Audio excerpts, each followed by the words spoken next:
Peter Obi begins campaign in Nasarawa Saturday.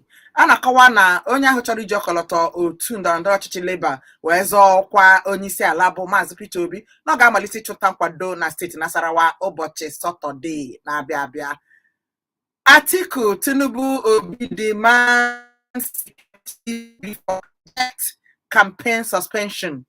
Anakawa na mmadụ ataa ha niile n'otu bụ ndị ga-eji ọkọlọtọ otu ndọrọndọrọ ọchịchị PDP, APC nakwa Labour wee zọọ ọkwa na ha ekwuola na ọ dịghị mgbe ha ga-akwụsị ịchụnta nkwado ha n'ihi ya bụ iju mmiri na-awa, kama ọchịchị etiti gba mbọ hụ na ha mere ka nchekwa dị n'akụkụ niile dịka o kwesịrị.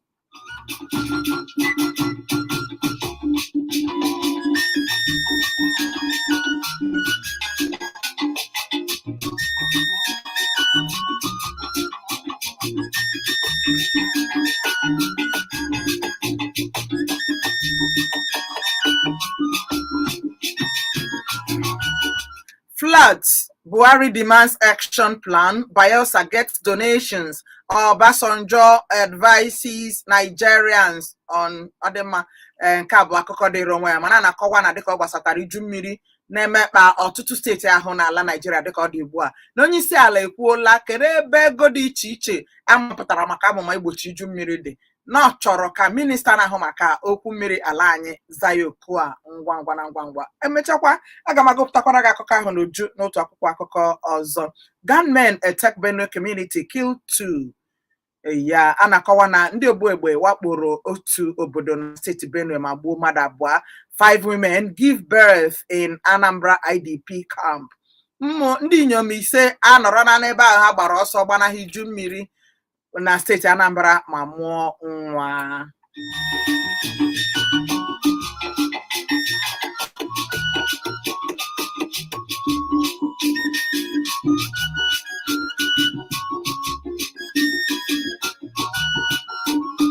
Air Force kills 30 terrorists in Zamfara. Ndị ọrụ agha ụgbọelu ala anyị egbuola mmadụ 30 ndị agha ise kwa ọnwụ. Nke a na-eme na steeti Zamfara. Truth declares support for incoming British PM Sunak. Ọ dị egwu dịka ọ nọkọtara nnọọ teta ụra n'izuụka gara aga sị ya arụwo bụ onye ahụ bụ onye na-achị onye ahọpụtara ka ọ chịa mba Britain bụ Truth.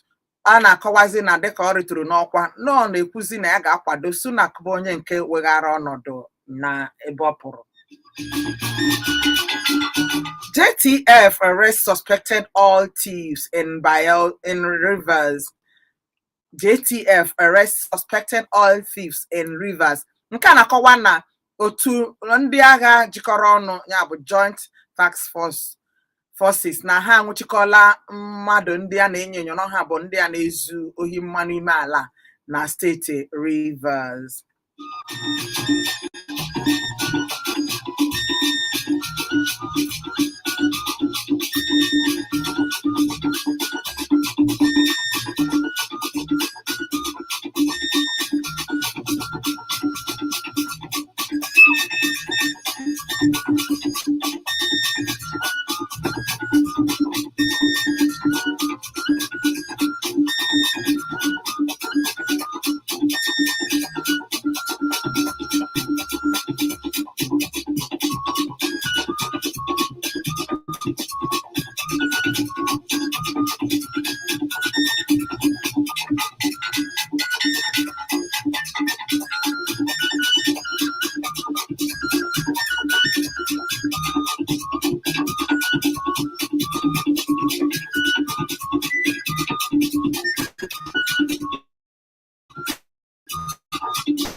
Adema otu aka nso ihe na akwụkwọ akụkọ Daily Punch dịka o jiri nkejiri 2 gafee elekere 2 ka gwụcha na nke Vanguard. Video Pastor Adeboye rechristened me Abraham, father of all nations. Tinubu onye achọrọ ịchị ala Nigeria na ọkọlọtọ All Progressives Congress Bola Ahmed Tinubu ekwuru na onye isi ndị ụka Redeemed Christian Church of God bụ Enoch Adeboye na ọgụgharịrị aha wee kpọọ ya Abraham bụ nna nke obodo niile. Amam ihe ojikwu nke a ga na akwụkwọ Vanguard ka go akọma ka ọma.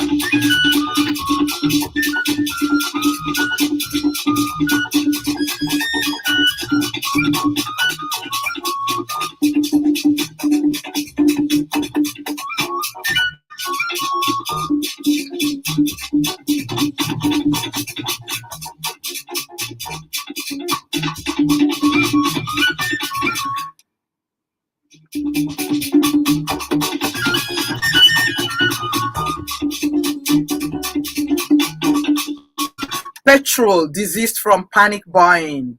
Adịmma ọchịchị etiti na-agwa ndị a na-aga na-agba ọsọ ka azụrụ mmanụ ụgbọala ka e were ka ọ ga-abụ etinye ego ka ha beta ya ego ka azụrụ mmanụ ụgbọala ha ga-edobe.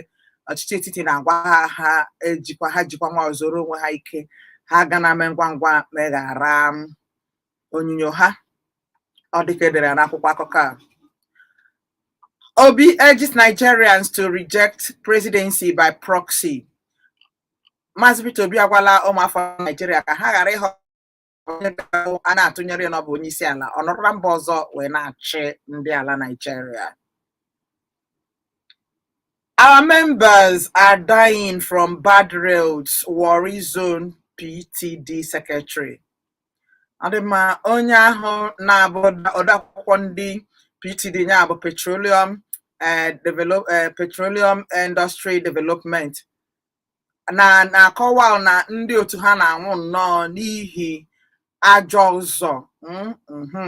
Ewe na-akọwa na biko na ha na-akpọ oku ka a ga rụziere ha ọkachasị ụzọ ahụ ha kpọrọ East West Road. Ụzọ ahụ ya bụ ụzọ jikọrọ Port Harcourt siri steeti Rivers wee pụta steeti Edo. Ọya ka a na-akpọ East West Road wee gaba mba Lagos. Ọya ka ndị PTD a na-ekwu osi na biko si rụziere ha na ndị otu ha na nnọọ enwe ihe mberede okporo ụzọ n'ebe ahụ. Ọ dị mma. Ndị nke sokwa nke a bụkwa PT Petroleum Tanker Drivers. Ọ dị mma. Ndị Petroleum Tanker Drivers ndị na-akwọ ụgbọala eji ebu mmanụ ime ala.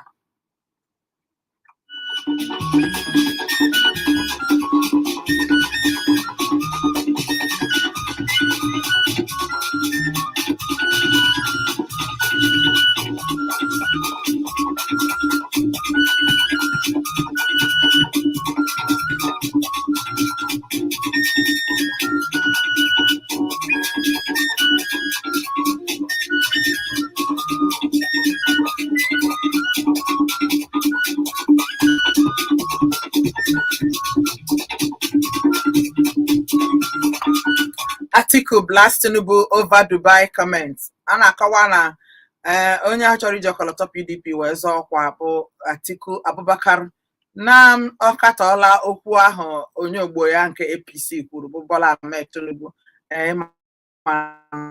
n'ụbọchị na-agaghị ọchịchị ya ga-anọ na Dubai wee na-achị.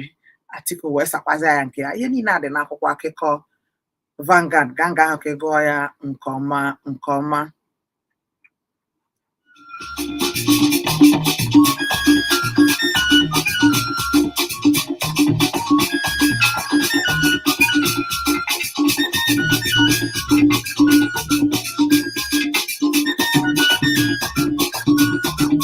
Ịmana gwara gị na mechara ga-agụrụ gị akụkọ nke ọma o ruola. Flood, Buhari gives minister 90 days ultimatum to draw up plan. Nke a na-akọwa na dịka ọ gbasatara mkpamkpa iju mmiri na-akpa na ọtụtụ steeti dị iche iche n'ala Nigeria na onye isi ala agwala minista okwu mmiri dị n'aka n'ọnị ọnwa 3 ka ya nyere ya ka o gosi ya etu a ga-esi wee memina ya bụ nsogbu iju mmiri.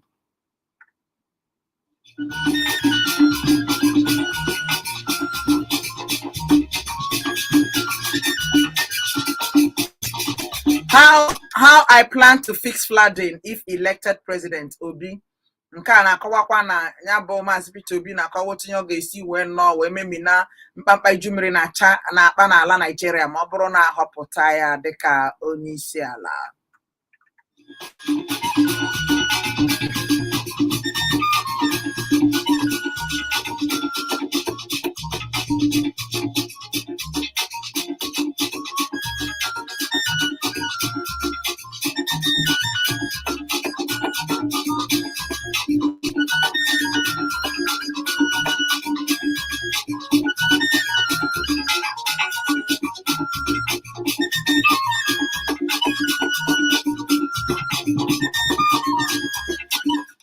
Ka ịma na ana m ahọrọ ya ahọrọ maka ọtụtụ n'ime ndị adịba of akwụkwọ akụkọ agọrọla m gị ha n'akwụkwọ akụkọ Daily Punch, ya mere nke m gụbụrụ mbụ ọ ga na-adị maka ngụkwara gị ọzọ ma lee nke a dịka o si ada. Rivers PDP won't campaign for you, WIKE tells Atiku. Ọchọha steeti Rivers agwala ogbo ya nke steeti nke na-achọ iji ọkọlọtọ PDP wee zọọ ọkwa bụ Atiku Abubakar na ọ dịghị mgbe ndị otu ya otu ndọrọndọrọ ọchịchị PDP na steeti Rivers ga-achụrụ ya nta nkwado.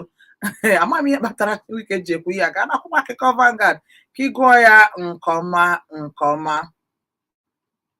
Politics, not profession, be masters of your industry. Ọ dị mma nke a na-akọwa na a na-agwa ndị ntorobịa n'ebe a na ya bụ ịba n'okwe ndọrọndọrọ ọchịchị na ọ bụkwa ọrụ aka ka ọ bụ, kama gaa chọọ ihe ị ga-eme ma nyere onwe gị aka, ọ bụrụ aka ọrụ ka ị mụọ. Nke a bụ ezigbo ndụmọdụ.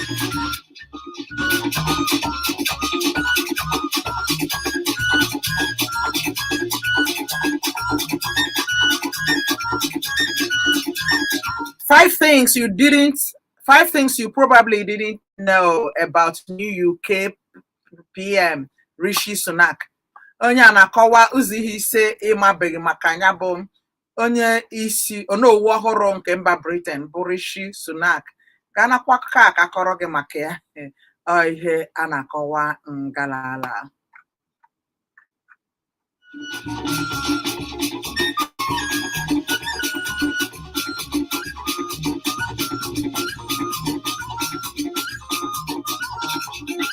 Pregnant housewife seeks divorce on grounds of abandonment. Otu nwaanyị dị ime ka a na-akọwa na ọgala na die n'ihi na die gbahapụrụ ya gbafere. Pregnant housewife seeks divorce on grounds of abandonment. Police arrest 4 in Calabar for beating 5 persons to death over witchcraft claims. Hey. A na-akọwa na ndị uwe ojii anwụchikala mmadụ 4 n'obodo Calabar, ya bụ isi steeti nke Cross River, n'ihi na ha jidere nọ mmadụ 5 gbuo ha, gbunye ha anya pee n'ihi na na-ebo ha ebubo na ndị ahụ na-eri amoosu. Chineke bara ihe ọjọọ mba.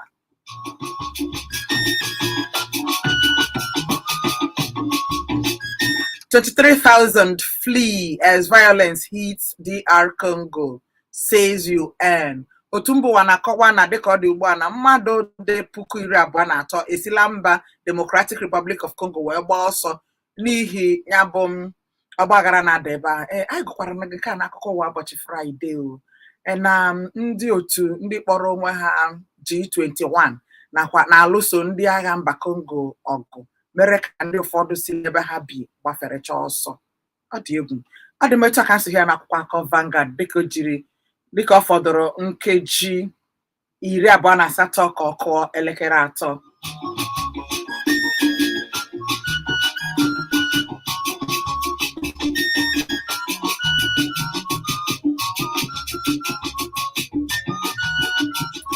Ebe nnọgbu bụ n'akwụkwọ akụkọ Daily Sun, domestic cooking gas market grows by 2,000%. A na-akọwa na dịka ọ gbasatara ikuku mmụọ eji esi nri bụ gas na ọnụọgụ ọ na-ada eruo na ihe dịka pasentị 2,000. Labour Party to commence campaign Saturday na Nasarawa agọrọrọ ngị ka n'akwụkwọ akụkọ Punch na ndị otu ndọrọndọrọ ọchịchị Labour ga-amalite ịchụ nta nkwado na steeti Nasarawa ụbọchị Saturday.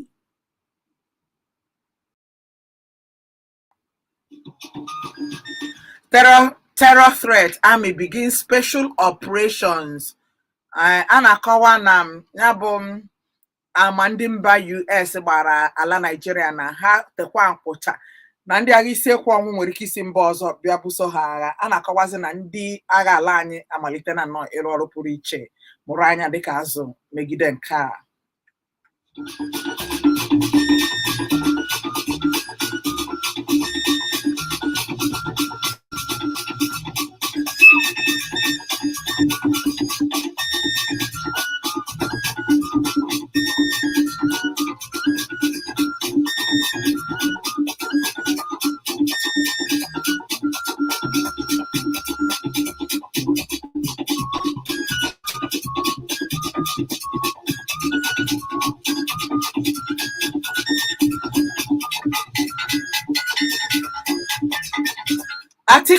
posters missing as Rivers PDP kicks up campaign.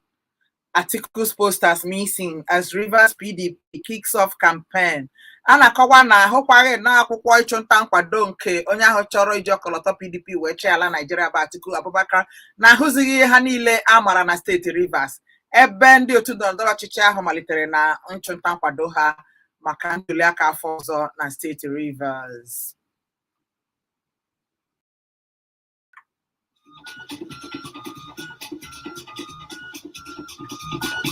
Akụkọ niile dị ebe a, ọ bụrụ na okwughị maka Peter Obi, okwuo maka Atiku, okwuo maka Tinubu, eleghị ha ga-eme. Ọ dị mma ka anyị were nke a. Nigeria decide 2023 a na-akọwa na dịka ọ dị ugbu a na ọ bụ nnọọ ala Nigeria ga-ekwu onye ha chọrọ ka ọ chịa ha n'afọ na-abịa abịa. Nke ọzọ bụ akụkọ ọ dị mma. NLC endorses APC Guber candidate in Kebbi. Otu jikọrọ ndị ọrụ ala Nigeria na ha nwere onye ha na-akwagide bụ onye ga-eji ọkọlọtọ APC wee zọọ ọkwa na steeti Kebbi.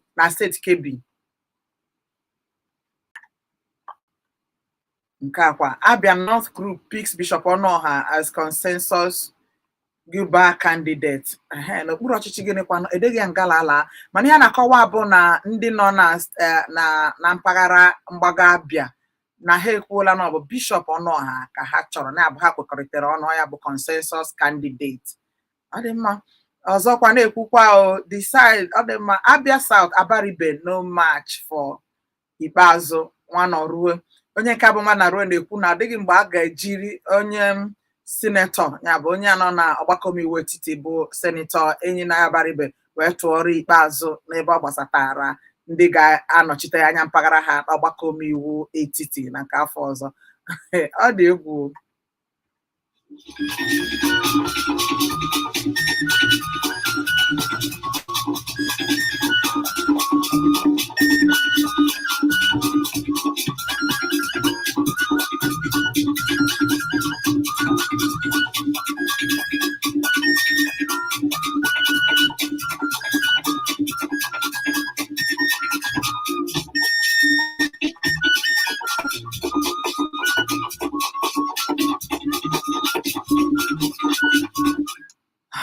Anyị na ha achịkọ nwayọ nwayọ. We don't trust FG, ASU tells Gbajabiamila. A na-akọwa na otu jikọtara ndị nkụzi mahadum agwala onye ahụ bụ onye okwupụta okwu na ọgbakọ nnọchiteanya etiti bụ Femi Gbajabiamila na ọdịghị mgbe ha na-ekweta ihe ọbụla ọchịchị etiti na-agwa ha amamihe kpatara nke ahụ. Ka n'akwụkwọ akụkọ a ya bụ Daily Sun nke gwa nke ọma ịchọ ka si ya n'akwụkwọ akụkọ ahụ na ngwa ngwa ka m gwụchara na nke Guardian, mana ihe niile Guardian dere nga akụkọ ndị ọzọ niile edechakwala ya. Aga m agbasi mbọ ike ka m ghọta nke ọhụrụ na-abụghị nke ị nụrụ na anụrụ.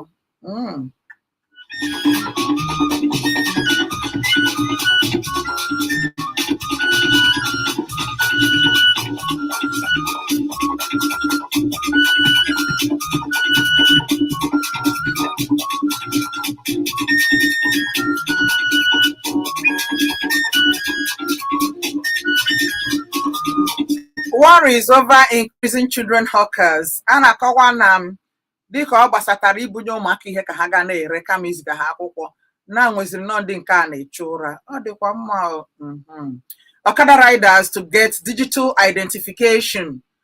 A na-akọwa na dịka ọ gbasatara onyinye a na-enyo ndị ụfọdụ ji ọgbatumtum akpata ego na-ekwuzi na a ga-esizi n'ọgbọ ikuku wee na-edebanye aha ha ka e wee mara onye bụ onye.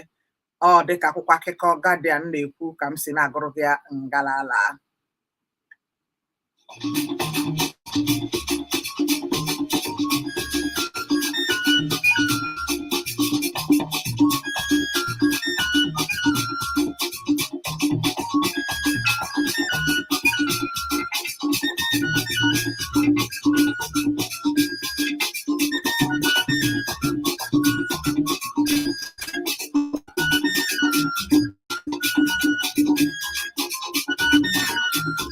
Other marker ekwentị 0815-1017-777 maọbụ 1121017 ebe a ka ị ga-akpọ ka iwe tụtụtụ nke gị nwekwara ike gaa n'iru akwụkwọ Facebook ka ịpịa Omega 101.7 FM ka ịpịa live idobe ozi gị nke ahụ anyị ga-agụ ya tutu anyị chịkọta.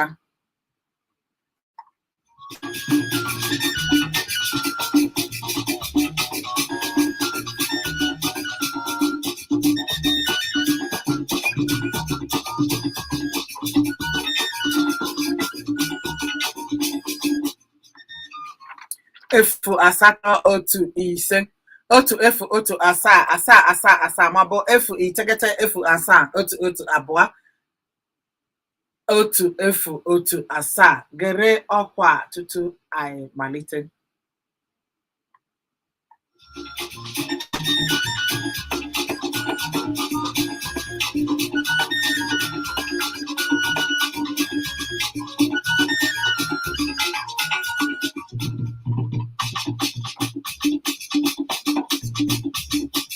Ị chọrọ isonyere anyị n'ihe emereme a? Ndị a bụkwa iwu ndị ga-agbaso.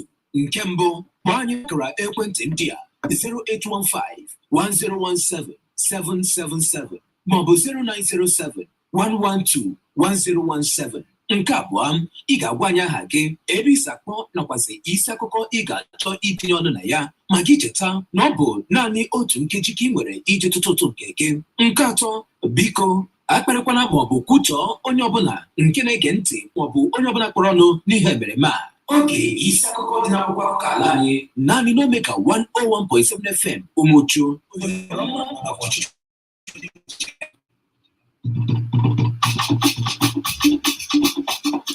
Ọ dị ma o nwere onye zitere ozi n'ọgbọ nke ikuku a na-ahụ anya anaghị ọbọ ọ sị na nke bụ eziokwu bụ na ọ na-ekwetaghị na Tinubu na-atụ asị na ọ dịghị mgbe ịnọka Adeboye kpọrọ ya na Adeboye enweghị ike ịkpọ ya nna nke ụwa niile. Amaghị m esoghị m ha nọrọ kama na ọ bụ dịka echiche gị siri dị anaghị ọbọ ka izitere ngalala 08115017777 maọbụ 09071121017. Onye n'ebe a? Eyi ọma. Dalụrị nne. Ndewo.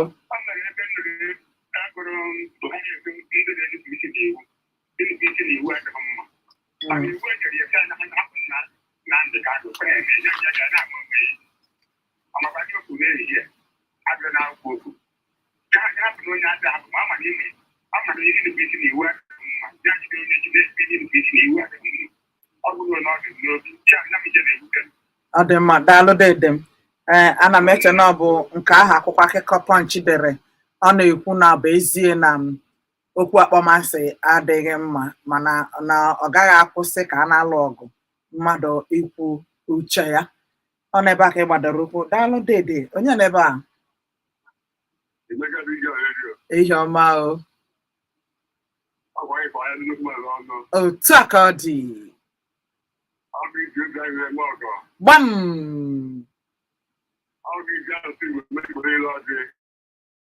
Ike otu a ka ọ dị na mmemme ijela dịka ọkwa aka ma ọ bụ ngalala.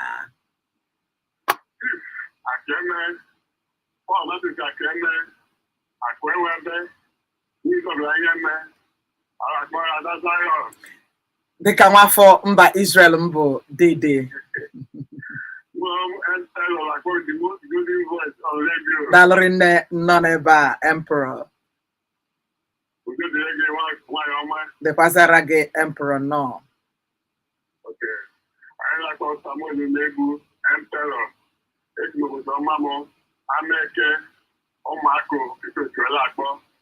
Ndewo, lee ya.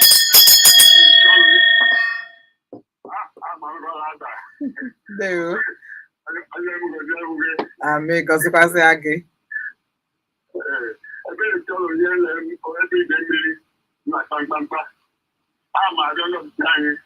Biko ndị anyị dị mmiri na-atụpụ ntụpụtara agụrụ egbu ha gbatụrụ m asa emaka ndị ma ha na-enye kwesịrị ime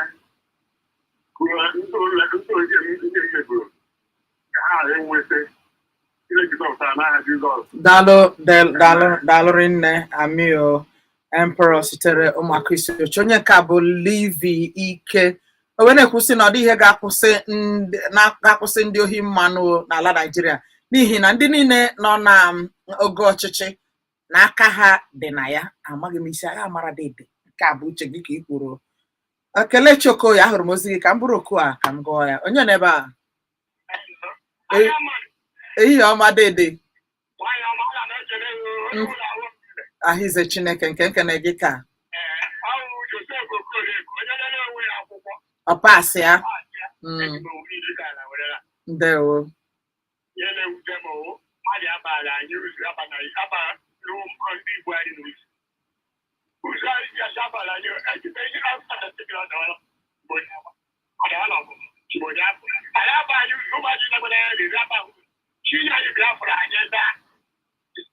Ndewo dedem. O daalụ nne. Se abazina ha ụzọ a ịkarekwu na ịsụ ọrụ Igbo gị kọwaa ya nke ọma nke ọma, ọ bụ onye ọbụla na-arụ asụsụ gị. Ọ dị nke dapụtara n'akwụkwọ akụkọ Guardian nke na-ekwusi APC has destroyed foundation of Nigeria, Obaseki laments.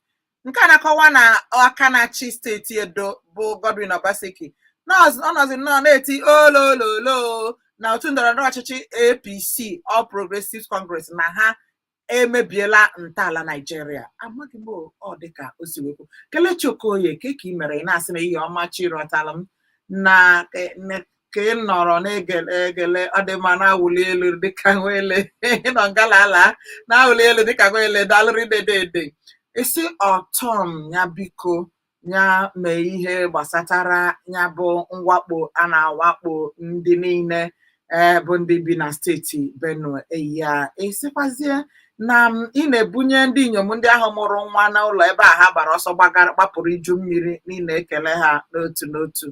Ikwukwazie maka ndị nke ihe na-eme na Zamfara ọtụtụ akwụkwọ akụkọ ọtụtụ isi akụkọ itinyere ọrụ dị ya. Ị na-ekwu maka Tinubu a na-akpọ si na ya bụ Abraham isi n'ihi na ekwenye n'ihe Maazị Peter Obi kwuru maka na adịghị mma ka enweta anyị ga-ahọrọ onye isi ala ga-anọ n'ala bekee na-achị anyị n'ala Nigeria. Daalụrị nne. O Kelechi Okoye 08151017777. Ọ dị ma Chris Crown eze esibe ihe ọma na isitere obodo ukwu ọpụto ọkwa afa gị nke a dị egwu isi ka tata mara anyị mma na ijisi ike ihe anyị na-eme. Daalụrị nne dede nke anyị kene gị ka maka ọ bụrụ na ị nọ nga ahụ dịghị anyị nọ ngalala na-eme. Onye n'ebe a? Ihe ọma dede m.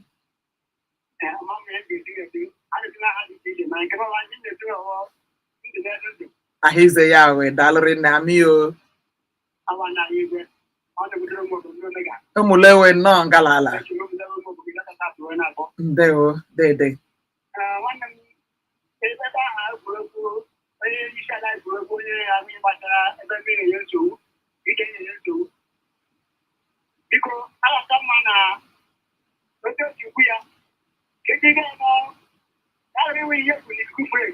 Ọ dị mma. Daalụ dịkwasara gị anaghị igwe n'ụmụ ụmụlewe ụmụ obom. Daalụrị nne. Ebe a nọ ugbu a bụ n'akwụkwọ akụkọ Leadership. Ọ dị mma. Ọ sị why obedience are angry Obi. Peter Obi na-akọwa ihe gbasatara ihe mere ndị na-adọnyere ya ukwu ji wee na-ewe iwe maka ọnọdụ ala Nigeria. Nigeria will collapse under APC. Onye nke na-ekwu na ala Nigeria na ọ bụrụ na ewepụtakwa onye otu ndọrọndọrọ ọchịchị APC ka ọ chịa ọzọ. Na nke bụ eziokwu ọ dị makwa Obaseki ka na-ekwu Nigeria will collapse under APC administration. Obaseki ọ na-akọwa na ya bụ ala Nigeria na ọ bụrụ na-enyekwa ya otu ndọrọndọrọ ọchịchị APC na ọ ga-akwatu ala Nigeria kpamkpam. Ọ bụ Obaseki Ọchịọha steeti Edo na-ekwu. Willie Nwosu, ahụrụ m ozi gị n'ọgbọ nke ikuku isi kemgbe gboo ga-akwụsị na steeti Benue. Esi na sitere abụọ ite Owerri Wenez Ancient Kingdom Wenezite ozi nke dị n'Ọlụ. Daalụ Willie Nwosu. 08151017777. Onye n'ebe a? Eyi ọma.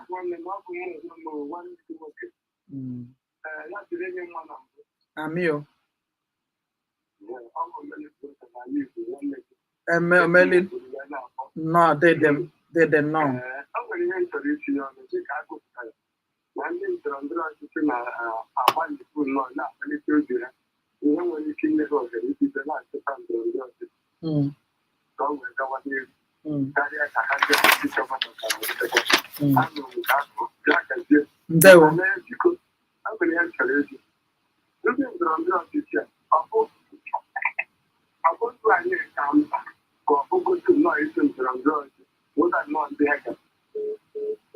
Dalorine Omeli Brothers, Diamond DK, isitere Ami Feke nke dị n'ọlụ, isim daalụ nwanne ukwu oji obi aṅụrị ebe ọgọ nwaanyị ji okwu dị nro wee na-achọ ọbara mgbali elu. Dalorine esikudo dịrị m ya dịkwazịara gị dede nwa okike gịnị ka Chukwu Daniel isi m ehihie ọma na isitere ezi awa nke dị n'ọsọ wee na-ezite ozi gị ka dị na steeti Imo.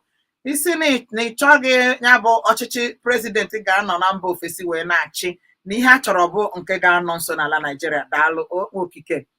Ọ dị mma, gekwa ntị o, nke a dịkwa site n'akwa akọ leadership o wee na-ekwusi o, Nigeria can end food insecurity in 10 years. Oshibanjo, osote onye isi ala ọkammụta Yemi Oshibanjo na-ekwusi na ala Nigeria na ga-ememina ụkọ nri n'ime afọ 10.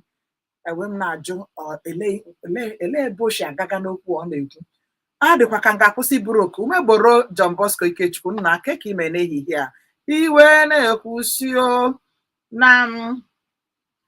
na ndị niile bụ ndị na-agbara ajọ na-eme ihe ọjọọ na ọha bụ ndị anaghị ejidenwu mana na nsogbu adịghị na ị na-ekwu maka otu ndọrọndọrọ ọchịchị PDP dịka ihe si ada nga ahụ.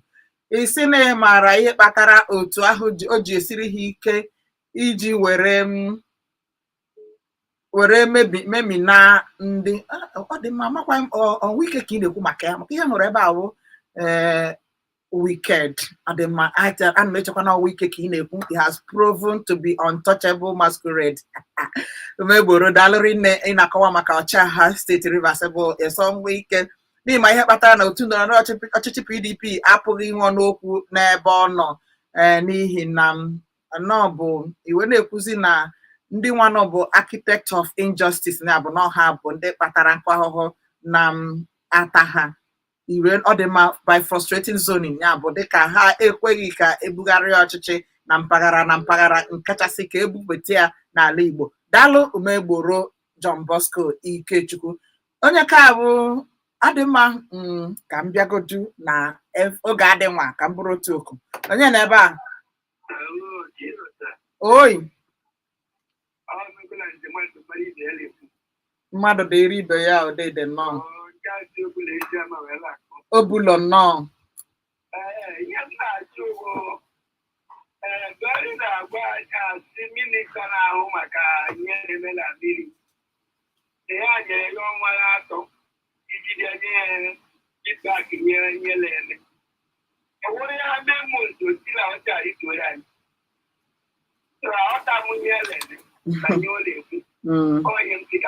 ndewo mmadụ dịkwara ibie o dede m. Ị ga-echetakwa na ya enweela ụlọ ọrụ ọhụrụ na Ekwulọbịa 32 Olu Road dị na Ekwulọbịa. Ịga nga ahụ ihe ọbụla ị gwara anyị na-eme ebe a ka anyị ga na-eme ya. Enwee mkpu ị chọrọ ka m tiere gị dịka m kpọbara ahịa ndị nnukwu mmadụ n'ọnụ ngalala ngwa gaa n'ụlọ ọrụ anyị dị na 32 Olu Road ya bụ akara nke 23 32 ụlọ nke 32 n'okporo ụzọ ahụ sitere Ekwulọbịa gaa Ọlụ.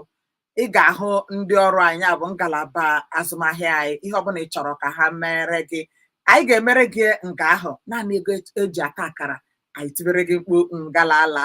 Ezi na Benedict nke gị amapụta o ebe m na-emekwa ka m mekwa ihe ndị ọzọ dị iche iche ozi akarịa gbaghara nụ m. Ị na-ekwu maka isitere akpụ ị na-esi ehihie ọma na ị chọrọ ịgwa onye isi ala na agwọ akpụrụgo ego ahụ ka ego nke ọ dị mma ego nke amapụtara maka iji wee hazie ọwara mmiri ala Nigeria. Ezi na Benedict daalụrị nne. Honorable Ifeanyi Emmanuel ahụrụ m ozi gị. Chioma nwa Chioma onye anụsị ahụrụ m ozi gị. ana m agbata ka ngụọ ya ya agbalaga osiem n'aka ọzọ Francis Ọmagannamani ahụrụ m ozi unu niile nwenụ ndidio onye na ebe a ehihie ọma dede nnọọ dịkwazịara gị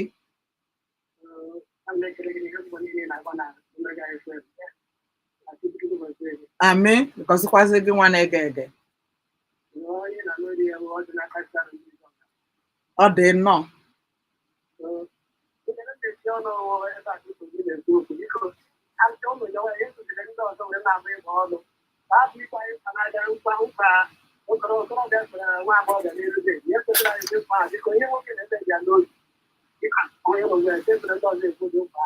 ndewo gị nwa ga-abụ onye ikpeazụ n'ebe a ka m chịkọtara na nke tata. Fortune Victor ahụrụ m ozi gị na-ekele anyị ekele daalụ. Ndị niile zitere ozi na ọgbọ ikuku nya bụ ebe a anyị na-eme live streaming. We really appreciate your concern, your contribution. Nsogbu anọ agbata na agba nke abụọ ohere dị aga m agụ ha niile. Enwe m na-asị gị were ya nwayọọ na ala nke Chineke n'ihi na ị gaghị aka ya mara mmadụ kere eke ka ọ dịgodu ka mba ọdụ ahịa. O abụ m onye nke gị na mgboji abụ nwa nnukwu Chi Rotal nwanne gị anyị ka kpọbara ahịa ndị nnukwu mmadụ n'ọnụ. Ana m abịa o.